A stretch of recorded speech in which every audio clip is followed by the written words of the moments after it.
ஆண்டவரும் அருமரட்சகருமாக இருக்கிற இயேசு கிறிஸ்துவின் ஆச்சரியமான நாமத்தில் தினமும் கர்த்தருடைய சத்தத்தை கேட்டுக்கொண்டிருக்கிற தேவனுடைய பிள்ளைகளை வாழ்த்துகிறேன், ஆசீர்வதிக்கிறேன்.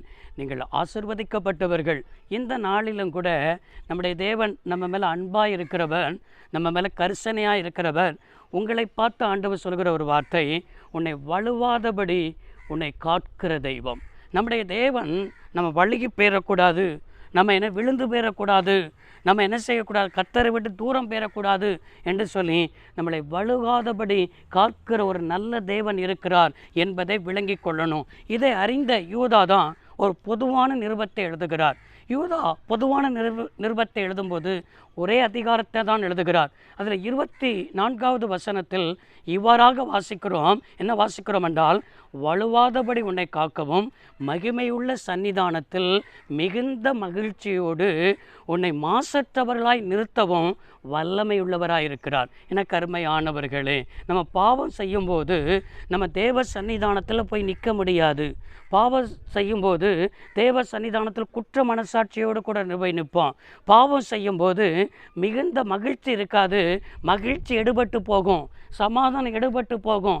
ஏன் இன்றைக்கி குடும்பத்தில் சமாதானம் இல்லை தெரியுமா? நம்ம குடும்பத்தில் ஏதோ தேவனுக்கு விரோதமான பாவம் செய்கிறோம். நம்ம பிஸ்னஸில் ஆண்டவர் பிரியமாக இருந்தார்னா பிஸ்னஸில் சமாதானம் இருக்கும், குடும்பத்தில் சமாதானம் இருக்கும், அது மாத்திரமில்லை திருச்சபையில் சமாதானமாக இருக்கும். மிகுந்த சமாதானத்தோடு அது மாசற்றவர்களாய் நிறுத்த வல்லமை உள்ளவர் நம்முடைய தேவன். உங்களை மாசற்றவர்களாய் நிறுத்துவார். நம்முடைய தேவன் குற்றமற்றவர்களாய் நிறுத்துவார். அதே அதிகாரத்தில் வாசிக்கிறோம், மாம்சத்தினால் கரைப்பட்டவர்களை நம்ம என்ன செய்யணும்? ஒதுக்கி தள்ளணும், புறம்பே தள்ளணும். சிலரோடு கூட நம்ம என்ன செய்யக்கூடாது? ஒத்துப்போகக்கூடாது.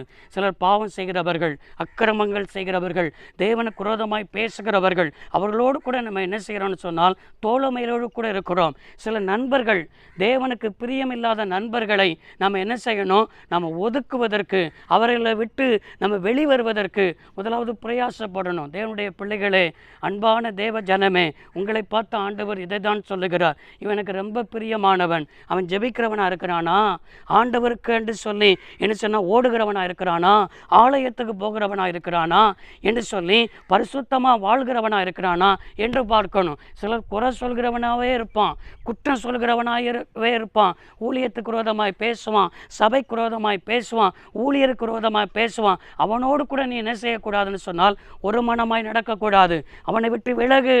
நீ மகிமையுள்ள சன்னிதானத்தில் அப்பொழுதுதான் நிற்க முடியும், மிகுந்த மகிழ்ச்சியோடு அப்போ தான் நிற்க முடியும், உன்னை மாசற்றவர்களாய் அப்போ தான் நிறுத்த முடியும். உன்னை வழுகாதபடி காக்கணும்னா நீ எப்படிப்பட்டவனாக இருக்கணும்னு சொன்னால், உன்னுடைய ஆத்மாவை காத்துக்கொள்வதற்கு நிற்கிற எவனும் விழாதபடிக்கு எச்சரிக்கையாக இருப்பதற்கு உன் ஆத்மாவை நீ காத்துக்கொள். இன்னைக்கு அவர் காத்துக்கொள்ள வல்லமை உள்ளவர். உன்னை நீ காத்துக்கொள்வதற்கு இந்த வேத வார்த்தையின்படி வாழ், இந்த வேத வார்த்தையின்படி நடு, இந்த வேத வார்த்தையின்படி வலதுபுறம் இடதுபுறம் சாயாதபடி நீ வாழ கற்றுக்கொள்.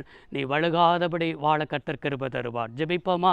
சர்வ வல்லமையுள்ள தெய்வமே, அன்பு தகப்பன், இந்த வார்த்தையின்படியே உடைய பிள்ளைகள் வழுகாதபடி காக்க வல்லமையுள்ள தேவனுடைய கருத்துக்கள் உடைய பிள்ளைகளை ஒப்புக் கொடுக்கிறோம். இயேசு இரட்சக நாமத்தில் பிதாவே, ஆமேன். கர்த்தர் உங்களை ஆசீர்வதிப்பாராக. God bless you all.